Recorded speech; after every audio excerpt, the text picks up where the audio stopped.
Your local grocery store probably stocks more than 30,000 different products, but the average family only needs something like 20 different ingredients a week for a healthy diet. So what the heck's going on? Well, one thing's for sure, it isn't because they want you to have a great choice every time you stroll down those aisles. But in today's video, I'm going to give you my take on what those grocers are actually up to, and I'm going to give you 5 of the big ways the food industry is getting you spending more of your hard-earned cash without you even realizing it. G'day folks, I'm Grocery Dad, and I'm about to lift the lid on some stuff that could save you, I hope, serious cash the next time you shop for groceries. So I've spent more than 20 years in the food industry, and I've advised a lot of different brands on how they can do things better for regular folks like you, like me. So I wondered, does everyone get what's going on here? Does everyone know the games that they're playing? Well, some of this, of course, might be obvious to you already, but some of it may not. So I would love to know in the comments, tell me, are you a savvy shopper already, or is some of this genuinely eye-opening stuff? Okay, now let's get back to the beginning with those 30,000 products. And if you happen to be in the US, that could be 50, 100, 150,000 instead. Now, no one family on God's green earth has ever bought even a fraction of those products. And it costs them a huge amount of money to ship it all over the country, stick it on the shelf, and then pull it back off again when nobody buys it. So why on earth do they do it? Well, the one thing that we all have to be aware of is volume. The food business is a volume business, and that means they need to sell more and more and more to hit their targets. And I'm talking here about the food stores as well as their suppliers. Now, they can get you to spend more per item by making stuff look a bit more jazzy, and I'll come back to that in just a minute. But aside from that, there's really only 2 other strategies that they can use. One is stealing customers from someone else, and the other one is getting the customers they already have to buy more stuff. And that, of course, in a lot of cases is easier because if you're already in the store, then surely they can get you to throw an extra can or 2 or a couple of extra cartons in your cart, and before you know it, that adds up to another $1 million, $5 million, $10 million worth of sales in their pocket. So fundamentally and implicitly and every day of the week, they want you, indeed need you, buying more than you need. Because basically, if we all went and bought just what we needed to stay alive, then there's a very clear cap, right, on just how much money each individual grocery store can make, especially given that populations in most Western countries aren't growing. So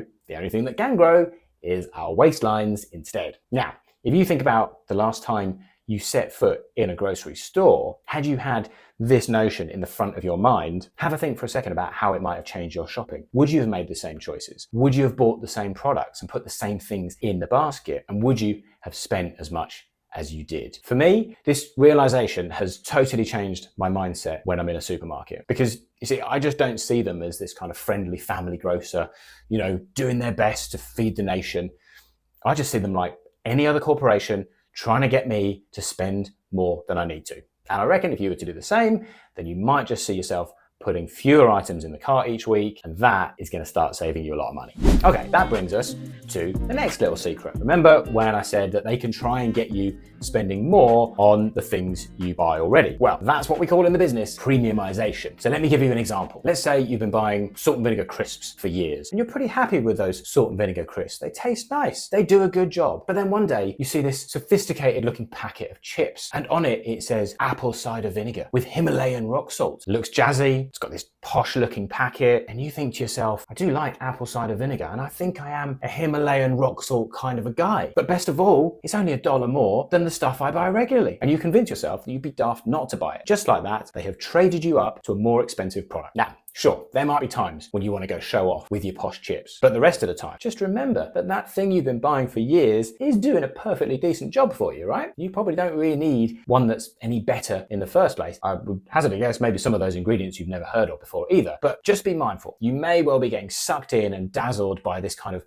aspirational marketing, because that dollar might also just be happier staying in your pocket. Now, speaking of what's better and what isn't, let's talk about house brands for a minute. You know those ones that you only get in a specific retailer? Retailer brands, you might call them, private labels, you might call them as well. And there are 3 things that the big brands do not want us knowing about those private labels. Number 1 is that when you pay, let's say $1.50 for a can of beans, you're not actually getting anything different to the beans in the 75-cent tin that's sitting 2 shelves further away. Okay, now number 2 is that what you are paying for that's different is their marketing budget, which is probably massive, and a decent chunk of which is ending up in the pocket of the grocery store with whom you are shopping. Now, number 3, and this is the real kicker, folks, that is the fact that pretty often the same company is making both of those products. Yep, they're coming off the same production line in the same factory from the same manufacturer. And yet they're selling one for maybe a third or maybe even half the price of the big brand version. Now, you might find there are some small variations in ingredients, but listen, when you're talking about chopped tomatoes, pasta, rice, milk, eggs, and all sorts of other basic products like that, does that difference even really matter? So I would say no. And that's why we hardly ever buy any branded products ever. And it saves us an absolute packet. So keep your eyes peeled for this stuff. Often it's going to be on the lower shelves, down towards the floor, in pretty inconspicuous packaging, almost like they don't want you to know it's even there. But trust me when I say it's going to save you hundreds of dollars a year if you make that kind of switch. Okay, 2 to go. But before we get into one that's been all over the headlines here in Australia recently, I want to say a quick thank you to you for watching this video. There are literally thousands of other videos for you to choose from, and that's why I thoroughly appreciate you taking the time and picking mine. To cap it off, go for that subscribe button, hit it, and in return, you'll get the very best grocery savings tips I can possibly share every single week direct to you, and it literally costs you nothing. Now then, 2 to go, and the next thing you want to be wise to is the health halo. Now, what on earth is that? Well, you know how grocery stores pretty much always have produce right at the front.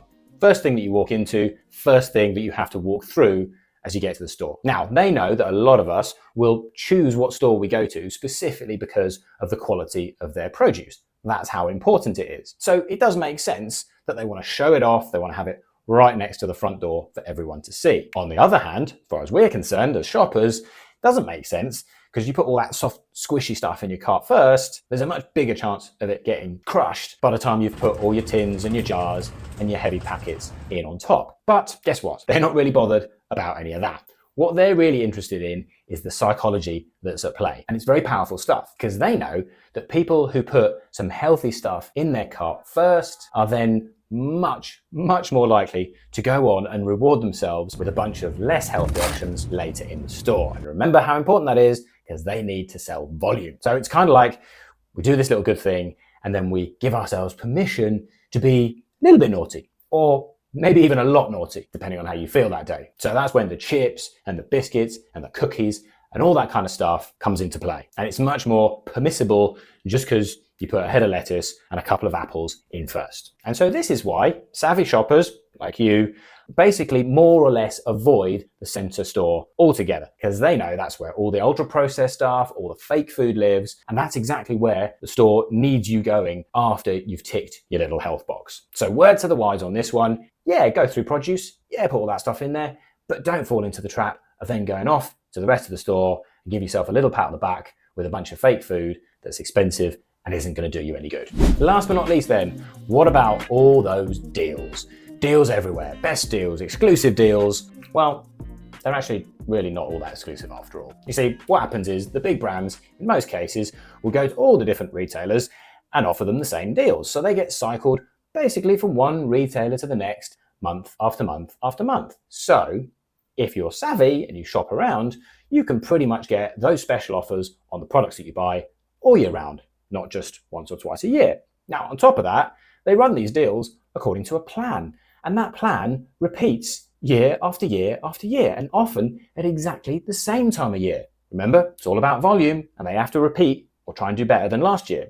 So if you can get your head around all this, you can basically work out a way to never pay the full price on most of your packaged groceries ever again. Now, I'll finish with a final word of warning, which is that you've got to be very wary of whether those deals and offers are actually offers at all. And by that, I mean, is the saving they claim to be offering you genuine? So I mentioned this thing that's been in the news here in Australia, something of a scandal when it hit in Oz last year, and it's alleged that the big 2 retailers here have been pushing up prices just before a promotion so they could then offer a product at the same price that it had always been. And in some cases, allegedly, the so-called promotional price was actually higher than the original price. Good fun, huh? So I don't know the details of what retailers and suppliers are actually doing in your country where you live right now, but I would definitely advise that wherever you are in the world, have this sort of healthy level of suspicion when you see a deal, particularly when you see one that you think looks too good to be true, because there's a decent chance that it is too good to be true. And beyond that, I think it serves us all really well just to keep an eye on prices,